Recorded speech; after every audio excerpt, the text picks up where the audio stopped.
Pour ma part, donc moi je suis Cathy Surance, je suis CPIP depuis 2007, ça commence à faire quelques années. Ce qui m'a amené à l'entretien motivationnel, c'est la première formation que j'ai pu suivre en 2015, 14-2015, puisque c'était 2 fois 3 jours déjà à l'époque.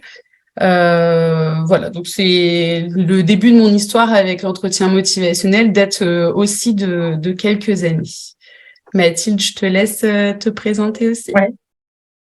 Merci Cathy, merci Glory pour l'introduction. Du coup, moi c'est Mathilde Pradin, je suis également conseillère pénitentiaire d'insertion et de probation.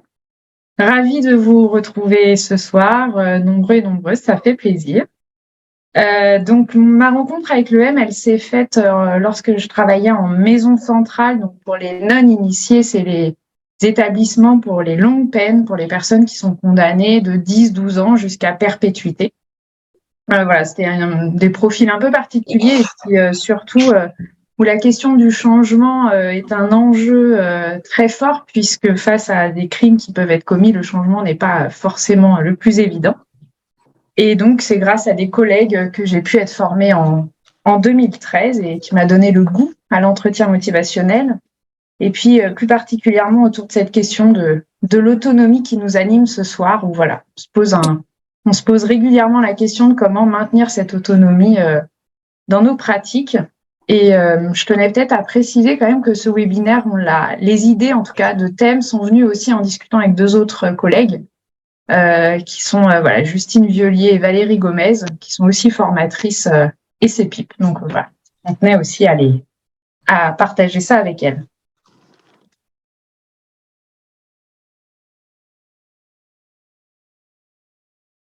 Ouais. Alors oui, on voulait commencer un petit peu du coup, là peut-être vous donner le menu de cette soirée là. Donc un premier point autour de la contextualisation, de l'implantation de l'EM dans les pratiques professionnelles des personnels pénitentiaires, puisque pour certains qui ont déjà été formés ou qui animent eux-mêmes des formations entretien motivationnel, c'est plutôt une matière qui est née dans le cadre médical et de la dicto. Donc, comment est-ce que c'est arrivé dans le ministère de la Justice et l'administration pénitentiaire en particulier? On fera un petit point là-dessus. Et puis, sur les missions en fait, du CPIP pour faire du lien sur qu'est-ce que ça vient faire, en fait, l'entretien motivationnel et la notion de changement dans nos missions. Et puis avec 2 points particuliers, peut-être autour des premières rencontres, comment est-ce qu'on engage la relation d'accompagnement avec nos publics contraints. Parfois, on les appelle aussi les usagers du service public contraint. Donc, vous voyez, parfois le mot de la contrainte et le cadre revient dans la nomination. Et puis, avec un focus particulier en deuxième partie aussi sur l'obligation de soins. Qui revient très régulièrement en fait au cœur du dilemme effectivement. Donc comment est-ce qu'on l'accompagne nous le changement dans ce cadre contraint de l'obligation de soins? On fera juste un petit point avant les échanges sur l'avenir de l'entretien motivationnel dans les services pénitentiaires et dans le ministère de la Justice en général. Donc on va peut-être commencer sur la diapo suivante, Mathilde, si tu veux bien. Ouais. Voilà. Il y a du challenge technique aussi pour nous, faut tout dire. Donc voilà, l'émission du CPIP un peu résumée. Donc pour nous les SPIP, donc les services pénitentiaires d'insertion et de probation. On va essayer d'être un peu clair sur les nominations et les sigles. Notre mission principale, c'est de prévenir la récidive. Donc pour cela, en fait, on est chargé de réaliser des évaluations et puis d'assurer un accompagnement adapté pour trouver des solutions aux problématiques identifiées chez la personne suivie. Donc c'est peut-être là en fait que se trouve le nœud du changement. C'est une fois qu'on a évalué la situation de la personne et puis qu'on a été un peu comme ça cueillir quelques éléments sur sa situation générale, commence à se dessiner peut-être des objectifs de changement. En tout cas, moi, avec la pratique, je m'aperçois que quel que soit l'endroit où il se trouve, il y a chez toutes les personnes qu'on a à suivre un changement à opérer. Donc, notre challenge, c'est d'aller chercher là où il se trouve et de l'accompagner, de l'évaluer et de l'accompagner. Donc, on assure évidemment le contrôle, le respect des obligations. Donc, on sera sur ces deux thématiques-là ce soir, hein, l'accompagnement et le cadre contraint.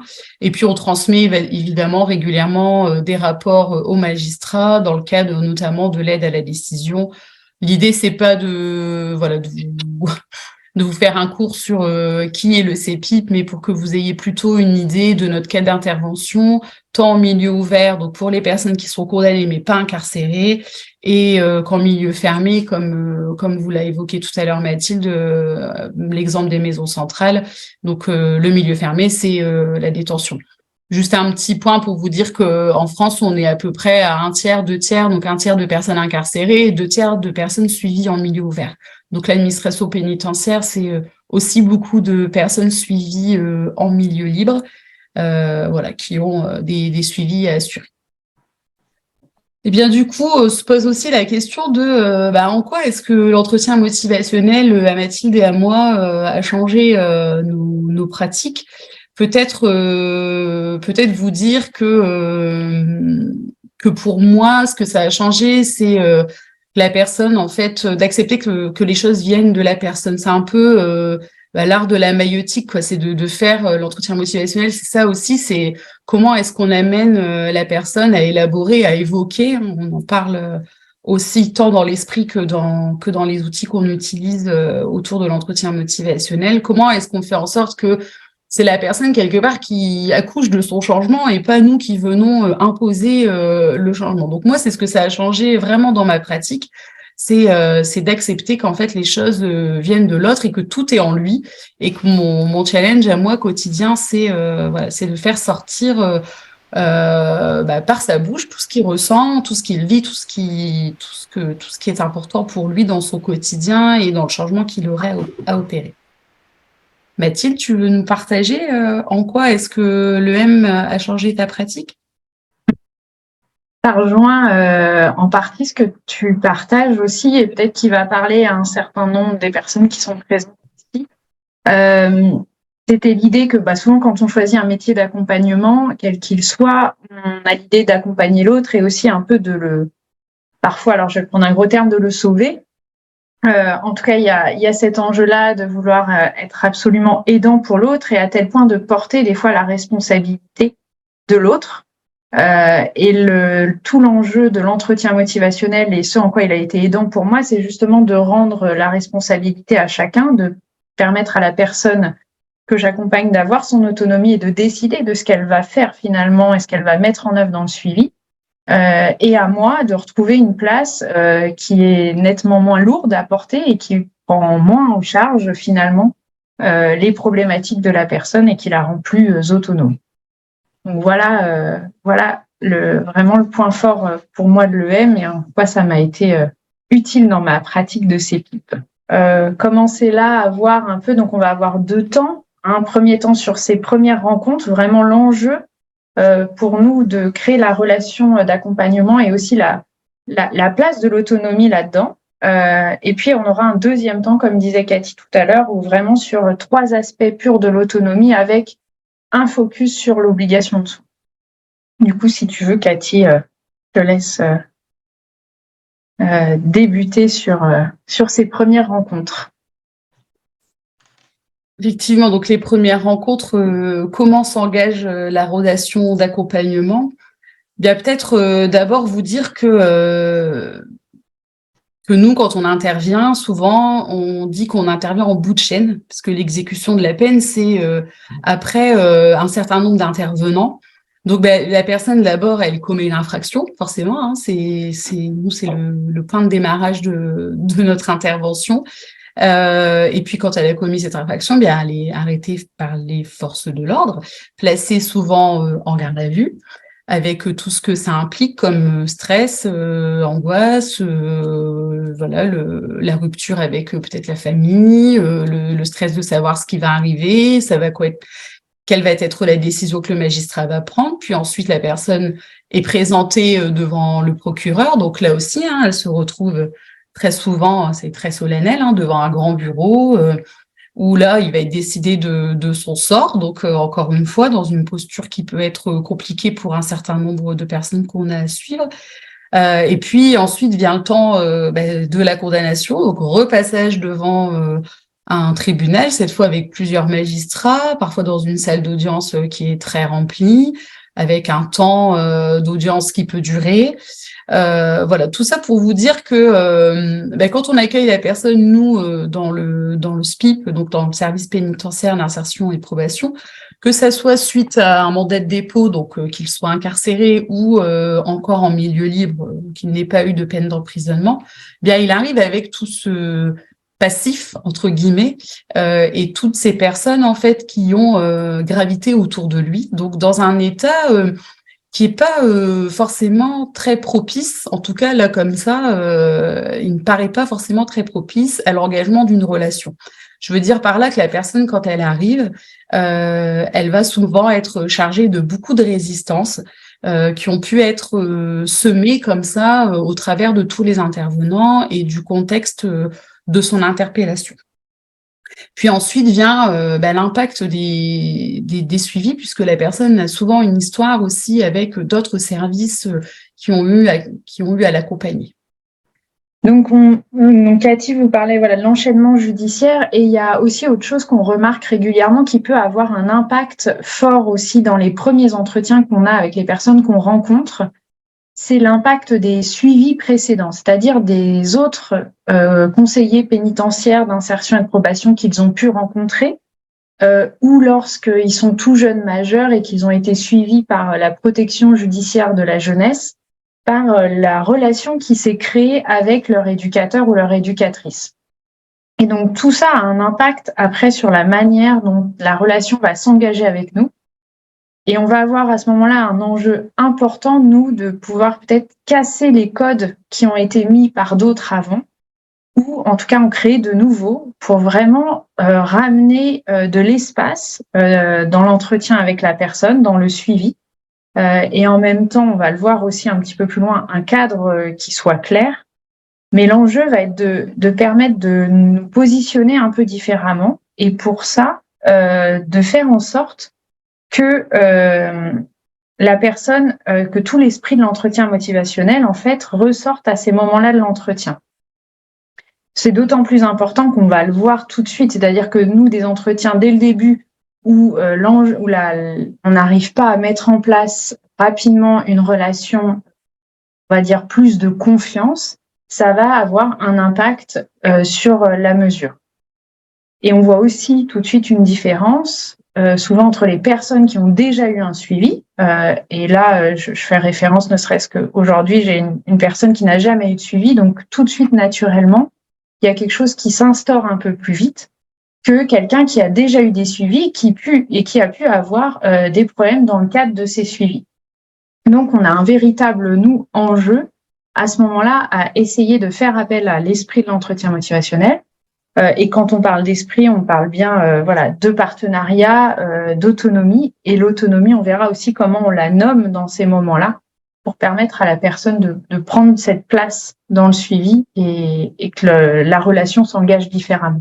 Juste par rapport à ça, il y a aussi le lien qui est important pour nous avec les autres personnels. Et là, on pense en milieu fermé avec les personnels de surveillance, mais aussi en milieu ouvert avec les magistrats. Et d'où l'importance aussi que de plus en plus l'EM se diffuse à toute la chaîne, on va dire, pénale, dans l'application des peines et dans la pénitentiaire, parce que c'est ce qui va faire que finalement, il y a quelque chose qui va s'accompagner plus globalement et qui va aussi infuser après lors de l'entretien individuel avec la personne.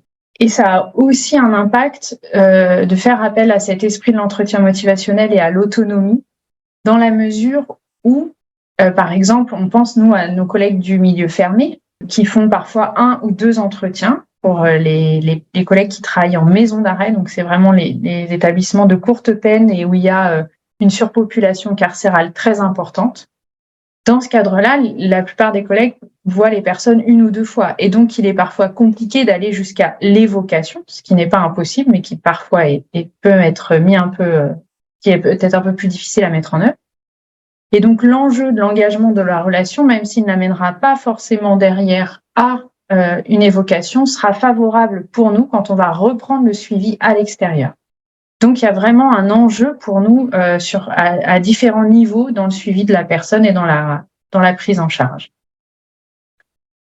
Et ce qui va aussi faire le lien avec ce que, du coup, Cathy, tu vas nous amener par rapport au parcours cabossé. Oui, là, ce qu'on vient de vous évoquer, c'est plutôt une espèce de responsabilité partagée, en fait, par rapport à cet engagement de la relation avec tous les professionnels qui interviennent autour de la personne. Et puis nous, en fait, spécifiquement les CPIP, comment est-ce qu'on fait avec ces personnes? Donc tu les nommais, hein, les personnes que en préparant ce webinaire, on a un peu affectueusement tout de même, mais nommé comme des personnes cabossées par quoi? Par leur parcours en fait, hein, voilà, des personnes qui très souvent ont eu un parcours scolaire compliqué, avec un abandon de la scolarité précoce, sans qualification, puis aussi parfois des personnes qui relèvent de l'aide sociale à l'enfance, donc avec des personnes qui sont carencées d'une certaine façon. Et là, en fait, tout l'enjeu, c'est pour nous, en tant que CPIP, c'est de revoir aussi, d'être capable de revoir notre cadre de référence, puisque bien là, avec des personnes qui ont eu des parcours compliqués, parfois on peut se trouver en décalage, on va dire, par rapport à nos représentations. Donc, comment est-ce qu'on y va là dans dans l'idée de l'esprit de l'entretien motivationnel, avec remettre beaucoup de non-jugement, puisque alors ça là-dessus, nous on est plutôt tranquille parce que le jugement a déjà été rendu, en tout cas au niveau judiciaire, mais pas de jugement non plus sur sur les représentations, les idées. Je pense notamment dans le cadre des violences conjugales, parfois quand on remonte à leur histoire de vie et quand voilà, ça m'est arrivé il y a pas très longtemps d'opérer une visite à domicile chez un jeune de 21 ans qui avait été condamné pour violence conjugale. Et puis là, la mère de me raconter que c'est tout à fait normal que son fils se soit énervé puisque sa copine ne fait pas suffisamment les repas, elle ne s'occupe pas suffisamment de la maison, et puis c'est quand même bien son rôle en fait de s'occuper de tout ça. Et monsieur, quand il travaille, il n'a pas à s'occuper du ménage et du reste. Alors voilà, là, moi, ma capacité à être non jugeante a été mise à l'épreuve à ce moment-là, je dois bien le dire, et j'ai touché du doigt, encore une fois, puis je pense on a tous des exemples dans notre sphère professionnelle, touché du doigt l'impact du non-jugement aussi face à cette mère qui avait ce positionnement par rapport à son fils, et donc voilà tout le travail de discussion autour de votre représentation de la famille, du couple, c'est celle-ci, et comment est-ce qu'on fait avec ces représentations et où est-ce que ça vous amène. Et en tout cas, moi, voilà, d'être dans une posture non jugeante à ce moment-là, ça m'a permis d'être d'être plus efficace sur l'engagement de la relation. Voilà. J'ai bien senti que sur ce point-là en particulier, ça avait permis aussi aux jeunes de se livrer davantage sur ces représentations de ce qu'était le couple, et en lien direct avec la condamnation, évidemment. Mathilde, je te laisse continuer sur l'enjeu. Quelques petites illustrations peut-être? Ouais, après peut-être plus concrètement sur comment on concilie du coup justement ce cadre judiciaire et cet esprit de l'entretien motivationnel. C'est pas propre à l'entretien motivationnel, mais c'est plutôt lié à la pratique en probation. Mais on trouve que ça a sa place ici parce que la manière de faire reste aussi colle à l'esprit de l'entretien motivationnel. C'est le fait de pouvoir nommer à la personne le choix qu'elle a d'investir ou pas nos relations et nos entretiens. C'est-à-dire qu'elle a une obligation de se présenter à nos convocations. Par contre, c'est elle qui va choisir ou pas de s'y présenter. Elle expliquera les conséquences si jamais elle ne se présente pas et si elle souhaite qu'on lui explique les conséquences à travers donc le DDPD. Et à la fois, on va aussi nommer le fait que dans ces entretiens, nous, on va s'engager en fait favoriser le plus possible l'échange et la mise au travail autour de situations qui seraient importantes pour elle. Et pour autant, c'est elle qui va décider de ce qui va s'y passer. Donc, si jamais elle ne souhaite pas investir davantage ce suivi, on laisse on lui laisse la possibilité de le dire. Ça ne veut pas dire que on va laisser faire ça tout au long du suivi, mais en tout cas, on va le nommer. Et bien souvent, rien que ça, tout de suite, ça va déclencher un engagement, ou en tout cas, la personne va libérer des choses sur justement ce qui fait elle peut être un peu bloquée dans le fait de partager des choses sur son vécu, sur sa situation et son appréhension aussi du suivi judiciaire, de ce qui peut être dit au magistrat, pas dit au magistrat. Donc voilà, ça permet en fait de libérer la parole, de reconnaître l'autonomie de la personne et de lui laisser en fait la possibilité de dire les choses ou de pas les dire. Voilà pour le petit complément par rapport à ces premières rencontres. Du coup, on s'en irait sur notre deuxième partie, si ça veut bien fonctionner. Voilà. Donc là, c'est une façon un peu d'illustrer l'esprit qui prend une place très importante dans l'engagement de la relation. Donc avec quelques petits échanges qu'on peut avoir parfois avec les personnes placées sous main de justice. Donc dans l'idée d'un non-jugement, hein, souvent ils nous disent de toute façon j'ai rien fait, cette condamnation vraiment c'est pas normal, j'ai pas mérité. D'autres parfois on fait pire que moi et puis ils ont pas eu la même condamnation. Donc voilà, l'idée de dire de poser juste cette condamnation est injuste pour vous. Ce que tu disais Mathilde dans le fait que ça vient libérer la parole, bien ça. Moi, c'est quelque chose que j'utilise très régulièrement, et le fait de renvoyer à la personne comme ça par le biais du reflet, c'est vraiment quelque chose qui fonctionne bien. Dans le cadre du partenariat aussi, c'est comment est-ce que vous envisagez le déroulement de votre mesure, une façon d'impliquer la personne dans son suivi. Ça, c'est quelque chose que je peux utiliser aussi assez régulièrement. Et puis le comment envisagez-vous, là, ça donne un petit peu le goût à cette notion d'autonomie sur laquelle on reviendra bientôt, là, dans quelques minutes, sur la deuxième partie de notre propos. Sur l'évocation, c'est parlez-moi de votre parcours en général, de ce qui est important pour vous.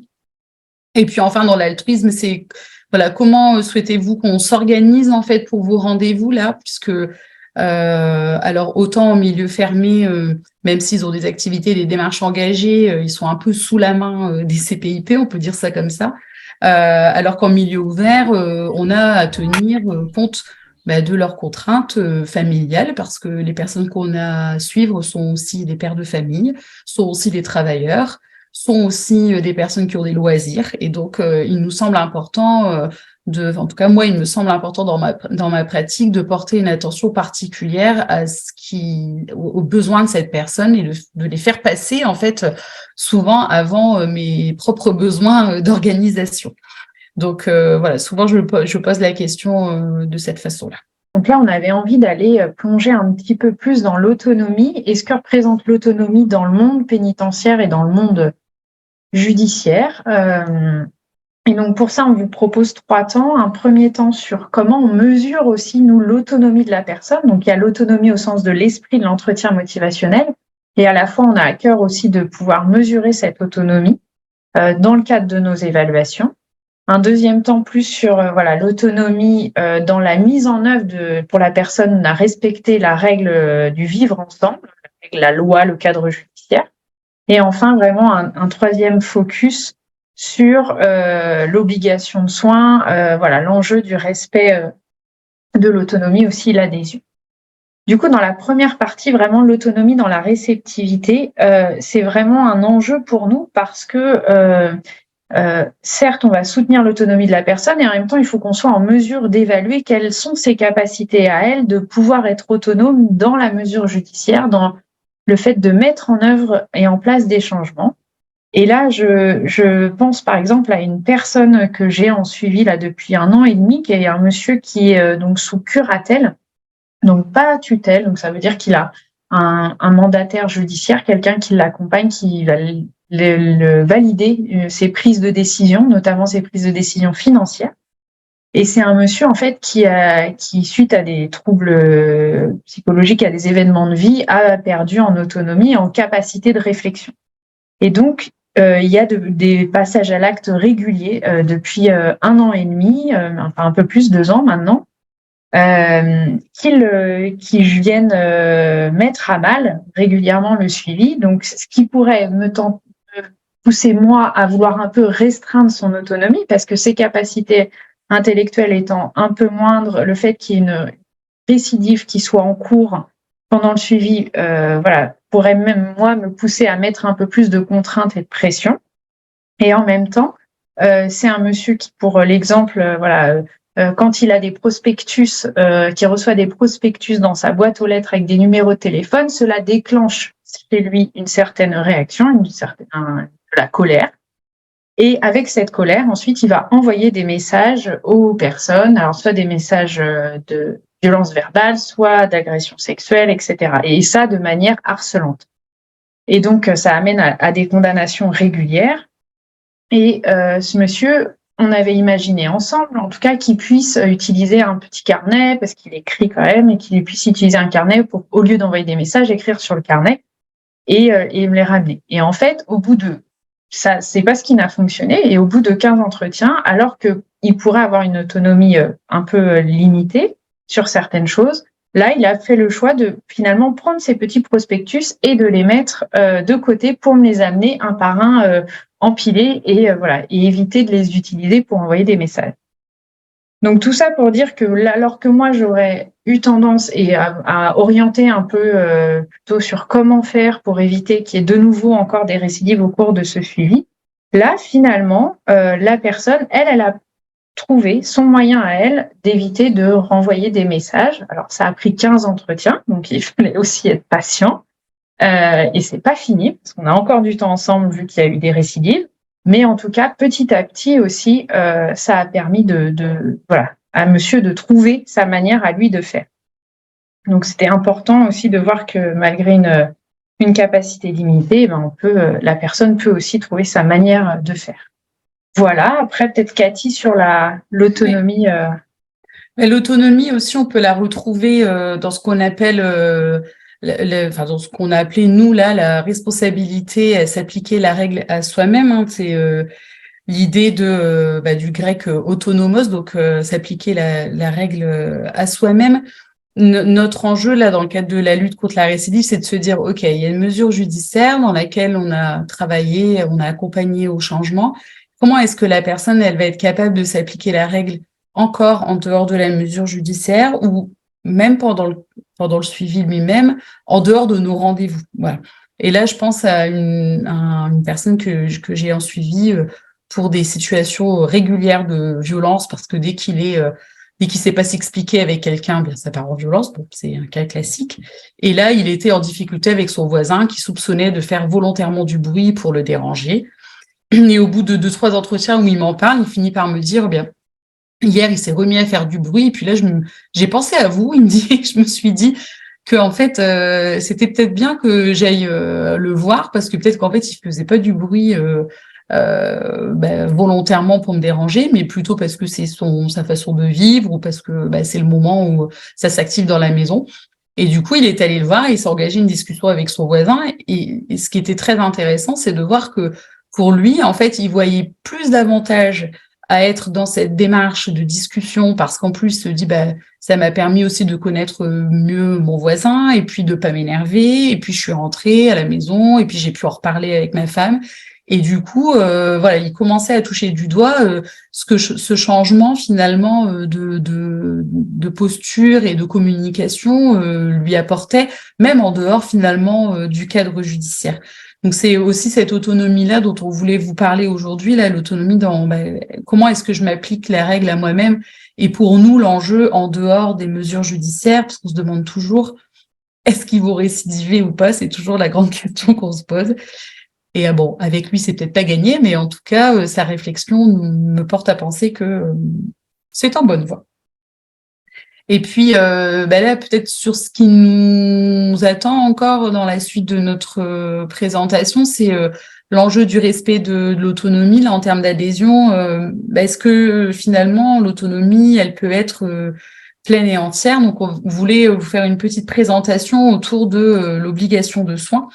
Quelle autonomie la personne finalement, de quelle autonomie est-ce qu'elle dispose, et puis comment est-ce qu'on respecte son autonomie à disposer de sa liberté dans le cadre du suivi et précisément dans le cadre de l'obligation de soins. Alors, Mathilde et moi, en fait, on avait envie de vous présenter deux outils de l'entretien motivationnel qu'on utilise en particulier.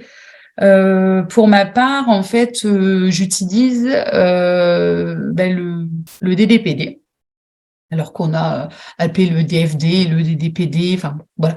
C'est comment donner de l'information de manière motivationnelle. Et pour moi, je l'utilise selon le niveau de discours changement. Si la personne est plutôt en situation de discours vraiment préparatoire, oui, peut-être, je vais voir l'obligation de soins, arrêter de consommer, voilà. Là, je vais plutôt la questionner en disant, à votre avis, qu'est-ce qui a motivé le juge à prononcer une obligation de soins pour vous? Voilà, la personne qui se dit, je sais pas trop, pas trop c'est quoi cette obligation de soins. Et puis du coup, elle va pouvoir me dire, parfois elle peut me dire, je ne sais pas, parce que je crois qu'il y a quelques jeunes cépipes parmi les auditeurs, vous allez me dire, ah bah oui, mais et si il vous dit non, parce que ça nous revient souvent en formation, il nous dit quand même rarement non. Donc on va partir du principe qu'il me dit oui, oui. Donc quand je lui dis, qu'est-ce qui, à votre avis, a motivé le juge, il va pas me répondre, rien. Il va me dire, je sais pas, peut-être que toutes les personnes qui sont arrêtées avec de l'alcool ont une obligation de soins. Ok, un ou deux arguments, puis je dis, est-ce que vous permettez que je vous partage un peu le point de vue du magistrat? Et là, voilà, je vais lui expliquer d'une manière motivationnelle que le magistrat, en prononçant cette obligation, a peut-être pensé que c'était un moment pour lui de faire le point sur la consommation, sans parler d'addiction et de problèmes en fait, mais vraiment juste être sur quelque chose de l'ordre de la consommation d'alcool, puisque c'est un fait, la personne a été interpellée en ayant consommé de l'alcool, par exemple. Donc ça, c'est plutôt quand on est vraiment au tout début du travail avec la personne. Et puis, je l'utilise aussi dans un autre temps où là, la personne est vraiment engagée dans son changement et où, voilà, il y a de plus en plus de discours où elle se dit oui, effectivement, ça me pose difficulté par rapport à plusieurs situations dans ma vie quotidienne, cette consommation d'alcool, il faudrait vraiment que j'arrête, je sais pas très bien comment m'y prendre. Vous voyez là le moment où on se dit on tient quelque chose, ça y est, c'est intéressant. Eh bien, c'est le moment où peut-être on peut y aller avec qu'est-ce que vous savez des différentes structures de soins. Et voilà. Et là, la personne va commencer à dire je peux peut-être voir mon médecin traitant, ok. Puis là, nous, en tant que CEPIP, on apporte ce qui existe en termes de structures de soins sur le territoire. Et puis surtout, on n'oublie pas de lui demander qu'est-ce qu'il compte faire de ces informations, puisque c'est bien l'objet aussi de ce fameux DDPD, c'est voilà, qu'est-ce que la personne imagine faire, comment est-ce qu'elle va conceptualiser son changement et les démarches qu'elle va entreprendre pour y aller vers cette décision qu'elle a prise de traiter cette obligation de soins. Du coup, l'autre astuce pleinement tirée de l'entretien motivationnel, ça va être la focalisation sur le sujet. Alors là, on va retrouver deux manières de faire. En tout cas, nous, on observe dans nos pratiques deux manières de faire. La première, c'est la négociation sur le sujet, c'est-à-dire vraiment poser les choses de façon à ce que la personne soit pleinement d'accord pour qu'on prenne le temps d'en discuter. Donc, est-ce qu'on va prendre le temps de discuter de cette obligation de soi là maintenant, ou est-ce que c'est quelque chose qu'on va organiser pour le prochain rendez-vous parce que là, il y a d'autres sujets plus urgents pour la personne, ou parce qu'elle ne veut tout simplement pas en parler et qu'il faut que, toujours dans ce souci d'autonomie, on puisse entendre qu'elle ne veuille pas en parler. Et à ce moment-là, moi, je peux aussi leur dire que j'entends que ce soit pas possible d'en discuter à ce moment-là, et que s'il est d'accord, on prendra le temps d'en rediscuter peut-être au prochain rendez-vous, ou en tout cas que je reposerai la question au prochain rendez-vous. Et ça, c'est vraiment hyper important. Et souvent, les personnes, une fois qu'on a fixé l'engagement d'en reparler au prochain rendez-vous, c'est rare que la personne ne souhaite pas en parler. Ça peut arriver, il y a toujours les cas extrêmes, mais c'est plutôt rare. Donc ça, c'était vraiment le premier point en focalisation. Donc vraiment en faire un sujet à proprement parler, pas quelque chose qu'on balaye comme comme vraiment une simple obligation à travers le DDPD qu'a démontré Cathy, vraiment en faire un sujet. Et la deuxième possibilité, c'est de passer par finalement d'autres sujets. Ce qui nous arrive beaucoup, enfin, la plupart du temps, en fait, ça, on en arrive comme ça à parler de cette fameuse obligation de soins parce que qui a ce caractère obligatoire. Et là, je pense à une autre personne que j'ai vue la semaine dernière qui a été condamnée à plusieurs reprises pour des conduites sous l'empire d'un état alcoolique et qui en est à sa 4e ou 5e condamnation, donc avec une récidive pendant le suivi, et qui estime que lui, non, l'obligation de soins, elle n'est pas utile parce qu'il a, il a aujourd'hui arrêté de boire la semaine, qu'il ne boit plus que le week-end, et donc vu que le week-end c'est Madame qui conduit, du coup il y a plus de problème. Voilà. Donc l'enjeu à ce moment-là, c'est effectivement là, à travers l'alcool, donc le fait qu'il ait décidé de diminuer ses consommations d'alcool et l'impact en fait qu'a eu l'alcool, par exemple, jusqu'à présent dans sa vie. Donc essayer de faire émerger un peu là de discours, on va dire les inconvénients de sa situation actuelle ou de sa situation passée par rapport à l'alcool. Et en fait, en détricotant, ce monsieur m'a dit, moi, ce qui est important pour moi en ce moment, c'est la perte de contact avec sa fille aînée, issue d'une précédente union, liée en fait à l'alcool. Son ex-femme l'a quitté et a refusé qu'il puisse recevoir les visites de sa fille du fait de l'alcool. Et un juge aux affaires familiales a suivi. Et donc, ce monsieur, en fait, est en train de reproduire la même chose là avec sa nouvelle compagne et ses enfants. Et finalement, en passant par le biais du sujet de sa fille, et donc du fait de retrouver contact avec sa fille et de l'enjeu pour lui, de ne plus avoir finalement de condamnation judiciaire, donc de ne plus conduire sous l'empire d'un état alcoolique, donc de gérer autrement sa consommation d'alcool, et par ce biais-là, on en est arrivé à l'obligation de soins. Et quel serait pour lui l'intérêt de respecter cette obligation de soins? Quel intérêt il aurait à trouver dans les différents centres qui peuvent l'accueillir ou chez les différents thérapeutes qui peuvent l'accueillir?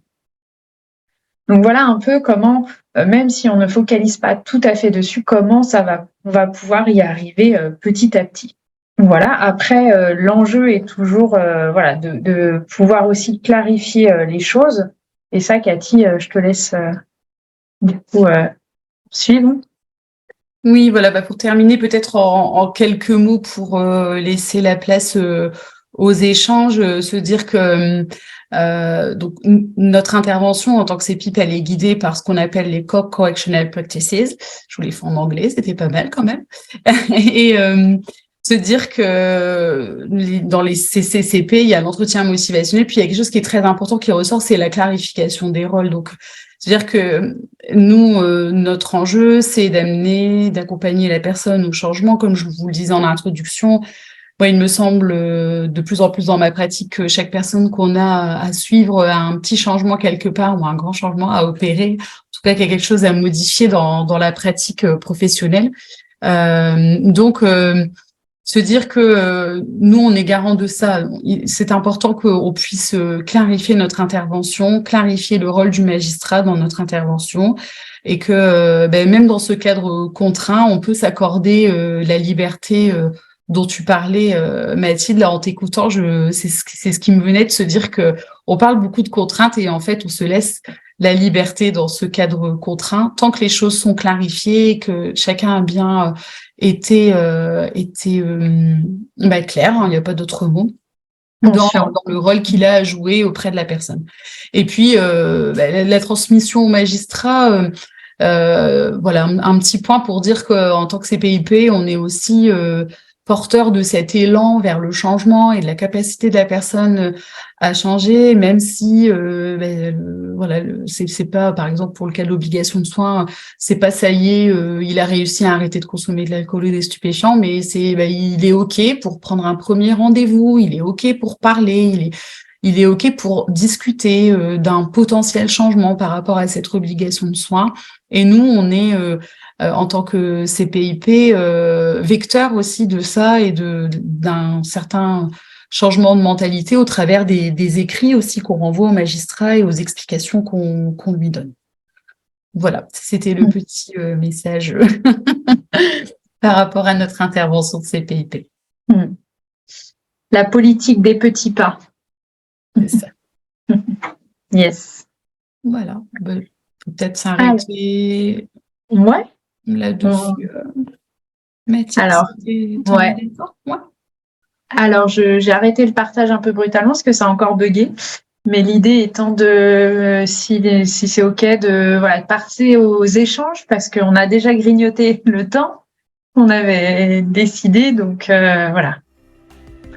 Merci beaucoup en tout cas déjà pour ce cadeau de partage que vous nous avez fait avec en plus des beaux schémas, moi qu'adore ça, qui permettent aussi de construire les idées.